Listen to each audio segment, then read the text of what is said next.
31st night మీరు కూడా colourful గా మంచి మంచి ముగ్గులు వేసుకుని ఉంటారు కదా. ఇంక ఇవాళ మా రోడ్డు మొత్తం ఈ బుడ్డదందే.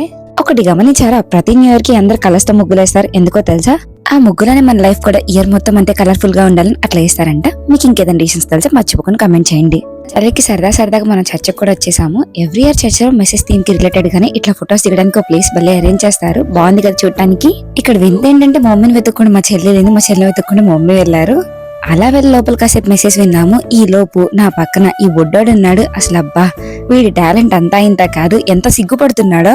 ఈ జనరేషన్ లో ఆనిముత్యం అనాలో మేలిన ముత్యం అనాలో నాకు తెలియదు. అసలు క్యామన్ చూస్తేనే సిగ్గుపడిపోతున్నాడు పిల్లోడు, సైలెంట్ అయిపోతున్నాడు. అలా మా చర్చ్ 31st నైట్ పిల్లలతో కలకల్లాడిపోతుంది. అలా పక్కకు వస్తే చాలు, ఈ ఫ్లవర్స్ చూడండి భలే వెరైటీగా ఉన్నాయి కదా. ఈ లోపలికి వెళ్తే మా చెల్లె పాప నిద్రమోహం వేసుకుని కునుకుపాట్లు పడుతుంది. అంతా అయిపోయినాక యాజ్ యూజువల్ గా ప్రామిస్ కార్డ్ తీసుకున్నాము. మాకు స్నాక్స్ కూడా ఇచ్చారు. ఫ్యూచర్ లో మనకు కూడా స్నో పడే అవకాశాలు ఉన్నాయేమో. అసలు మంచు చూడండి హెల్మెట్ మీద ఎలా అయిపోయిందో.